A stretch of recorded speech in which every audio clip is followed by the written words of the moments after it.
Hello friends, welcome to my channel daily current affairs.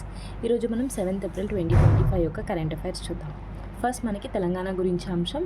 టీఎస్సీపీసీఆర్, so Telangana state commission for protection of child రైట్స్కి చైర్మన్గా కొత్తకోట సీతాదయాకర్ రెడ్డి గారు నియమితులయ్యారు. Kothakota Seethadayakar Reddy has appointed as Telangana state commission for protection of child rights chairman. Next మనకి ఒక award, ఒక superlative అనమాట. So మన India నుంచి ఒక పర్సన్కి అవార్డు వచ్చింది. So first Indian to win this award. ఆ అవార్డు పేరు Fred Darrington sand master award. Fred Darrington sand master award ఎవరికి వచ్చింది అంటే సుదర్శన్ పట్నాయక్ గారికి ఈ అవార్డు వచ్చింది. సో ఫస్ట్ ఇండియన్ అనమాట. సో ఈ అవార్డు ఎక్కడ ఇస్తారు అంటే శాండ్ ఆర్ట్ ఫెస్టివల్. సో మనకి డోర్సెట్ ఇంగ్లాండ్లో శాండ్ ఆర్ట్ ఫెస్టివల్ జరుగుతుంది. సో అక్కడ ఈ అవార్డ్ని ఇస్తారు అనమాట. నెక్స్ట్, సో రెండు కాటన్ అసోసియేషన్స్ మధ్య ఒప్పందం అనేది కుదిరింది. ఇండియాకి చెందిన కాటన్ అసోసియేషన్ ఆఫ్ ఇండియా అనే కంపెనీ, ఇంకా ఆస్ట్రేలియాకి చెందిన కాటన్ షిప్పర్స్ అసోసియేషన్ మధ్య ఒప్పందం కుదిరింది. ఎందుకు అంటే భాగస్వామ్యం కోసం. So corporation in cotton production. So cotton ప్రొడక్షన్ని ఎట్లా పెంచాలి, ట్రేడ్ ఎట్లా అయితే బాగుంటుంది అనే దానిపైన ఒప్పందం కుదిరింది. So India, Australia, cotton production ఇట్లా గుర్తుపెట్టుకుంటే ఇంకా ఈజీ ఉంటుంది. నెక్స్ట్ మనకి Meta. So Meta launched multi modal AI system called Llama. So Meta launched multi modal AI system called Llama. Next మనకి 7th ఏప్రిల్ రోజు మనము వరల్డ్ హెల్త్ డేగా జరుపుకుంటాం.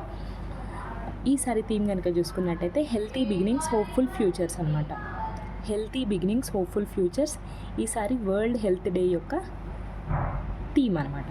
సో ఎప్పటి నుంచి జరుపుకుంటున్నాం మనం 7th ఏప్రిల్ని వరల్డ్ హెల్త్ డేగా అంటే 1950 నుంచి WHO దీన్ని నిర్వహిస్తుంది. సో WHO అనేది మనకి 7th ఏప్రిల్ 1948లో ఎస్టాబ్లిష్ అయింది. హెడ్ క్వార్టర్స్ జెనీవా, స్విట్జర్లాండ్ కేంద్రంగా పనిచేస్తుంది. నెక్స్ట్ మనకి supreme court direct CEC, so centred empowered కమిటీకి ఆదేశాలు జారీ చేసింది. సో మీరు అగస్త్యమలై బయోస్పియర్ రిజర్వ్ తమిళనాడులో ఉంటుంది. సో దీంట్లో పోచింగ్ కానీ, సో ఎన్విరాన్మెంట్, సో లైక్ చెట్లను కొట్టేస్తున్నారు, డిఫారెస్టేషన్ ఎక్కువ అవుతుంది. సో దానికి అడ్డుకట్ట వేయండి, సో మీరు దాన్ని అబ్జర్వ్ చేయండి అని చెప్పేసి CECకి సుప్రీంకోర్టు ఆర్డర్ వేసింది అనమాట. So to see violations of forest and wildlife laws, so in Agasthyamalai biosphere reserve Tamil Nadu. Next మనకి ఏపీ గవర్నమెంట్. సో మన ఆంధ్రప్రదేశ్ గవర్నమెంట్ నివాసం యాప్ని లాంచ్ చేసింది. So to monitor management of shelters from urban homeless.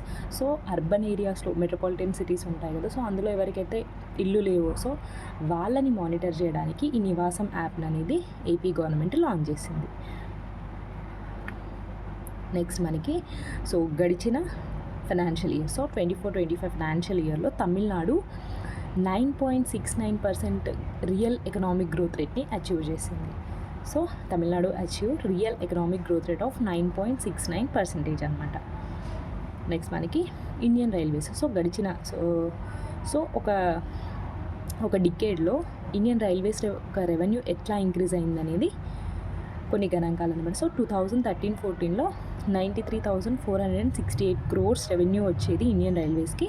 ఇప్పుడు అది కాస్త 1.68 lakh crore రెవెన్యూకి increase అయింది అనమాట.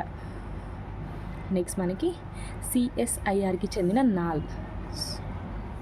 నాల్ ఇంకా Pioneer clean amps private limited. So ఈ రెండిటి మధ్య కుదిరిన ఒక ఒప్పందం అనమాట. సో ఎందుకు అంటే హన్సా 3 మ్యానుఫ్యాక్చరింగ్ కోసం.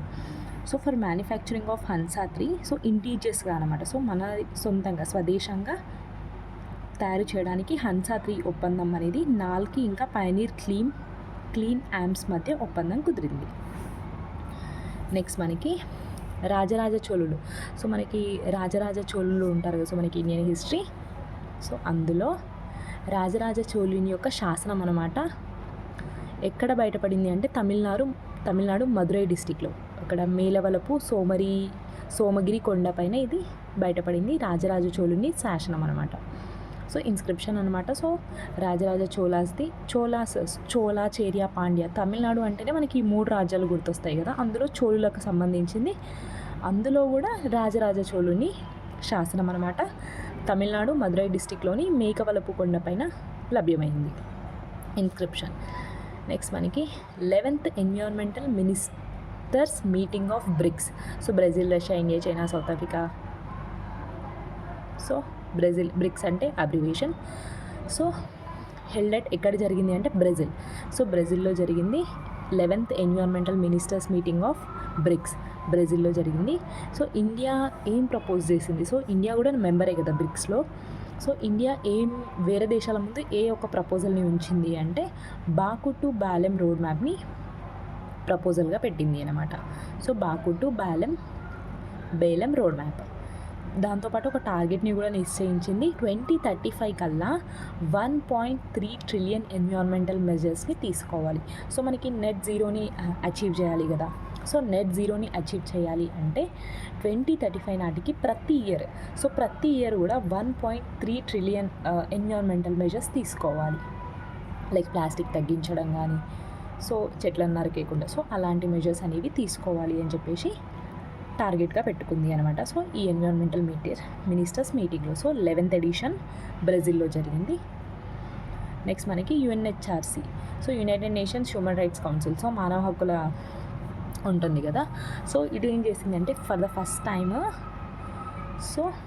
ఫస్ట్ టైం ఓషన్ పొల్యూషన్, ఇంకా plastic pollution, right to healthy, so ఈ మూడింటికి మధ్య ఒక లింక్ ఉంటుంది అని చెప్పేసి గుర్తించింది అనమాట. సో ఒక రిజల్యూషన్ని పాస్ చేసింది అండ్ దాన్ని అడాప్ట్ కూడా చేసుకుంది. Plastic pollution, ocean pollution and right to హెల్తీకి మధ్య ఇంటర్ కనెక్షన్ ఉంటుంది, ఇంటర్ లింక్ అయి ఉంటాయి ఈ మూడు అని చెప్పేసి యుఎన్హెచ్ఆర్సి ఒక రిజల్యూషన్ పాస్ చేసి దాన్ని అడాప్ట్ చేసుకుంది. నెక్స్ట్ మనకి MoSPI, ministry of statistics and programme implementation వాళ్ళు ఒక రిపోర్ట్ని రిలీజ్ చేశారు. Women and men in India 2024 report అనమాట. సో 2024 ఇయర్కి గాను 2025లో ఈ రిపోర్ట్ని రిలీజ్ చేశారు. ఇందులో కొన్ని ముఖ్యమైన అంశాలు ఏంటి అంటే, సో ఉమెన్స్ అనేవాళ్ళు ఎక్కువ అర్బన్ ఏరియాస్కి మైగ్రేట్ అవుతున్నారు అని చెప్పింది. దాంతోపాటు MMR, so maternal mortality rate. So maternal mortality rate అనేది సో 122 ఉండే 2015-17లో, అది అనేది 97కి తగ్గింది అని చెప్పింది. దాంతోపాటు లిటరసీ, సో లిటరసీ కనుక చూసుకున్నట్టయితే 84.7% మెన్ అయితే 70.3% ఫీమేల్లో నమోదైంది. సో ఇవి కొన్ని ఇంపార్టెంట్. నెక్స్ట్ మనకి Kazakhstan discovered largest deposit of rare earth elements in central Kazakhstan area అనమాట. సో సెంట్రల్ కజకిస్తాన్ ప్రాంతంలో రేర్ ఎర్త్ మెటల్స్ ఉంటాయి కదా. సో రేర్ ఎర్త్ ఎలిమెంట్స్ని కజకిస్తాన్ కనుగొంది అనమాట. సో రేర్ ఎర్త్ ఎలిమెంట్స్ అంటే మనకి 17 ఉంటాయి. అందులో 15 ల్యాంథనైట్స్ ఉంటాయి, ఒకటి స్కాండియం, ఒకటి యాట్రియం. సో ఇవి టోటల్ 17 ఉంటాయి. సో రేర్ ఎర్త్ ఎలిమెంట్స్లో India place 5th. So rare earth elements కలిగిన దేశాల్లో ఇండియా ప్లేస్ 5th అనమాట. నెక్స్ట్ మనకి లీస్తో. సో ఇంటర్నేషనల్ రిలేషన్స్లో భాగంగా లీస్తో అనే ప్లేస్ వార్తల్లో ఉంది. సో లీస్తోకి క్యాపిటల్ మనకి మసేరు. So Lesotho capital మసేరు. ఈ లీస్తో దేశం పైన యుఎస్ 50% ట్యాక్స్ని ఇంపోజ్ చేసింది ఇంపోర్ట్స్ పైన. So Lesotho capital Maseru, US imposed 50% tariff on its imports. So Lesotho ఎక్కడుందో ఇంపార్టెంట్, దాని యొక్క క్యాపిటల్ మసేరు. నెక్స్ట్ మనకి సిపిసిబి. సో ఇది చాలా ఇంపార్టెంట్ అండి. సో మనకి ఎన్విరాన్మెంటల్లో చదివే ఉంటాం, కాకపోతే అప్పుడు డిఫరెంట్ క్లాసిఫికేషన్ ఉండే. సో ఇప్పుడు అనేది న్యూ క్లాసిఫికేషన్, దాన్ని రివైజ్ చేసింది సిపిసిబి.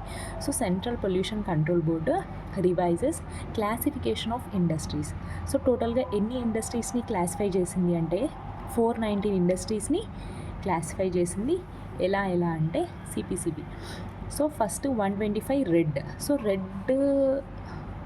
రెడ్ కేటగిరీలో ఉంది అంటే it's and dangerous industry which is ఎన్విరాన్మెంట్కి బాగా హాని చేస్తుంది.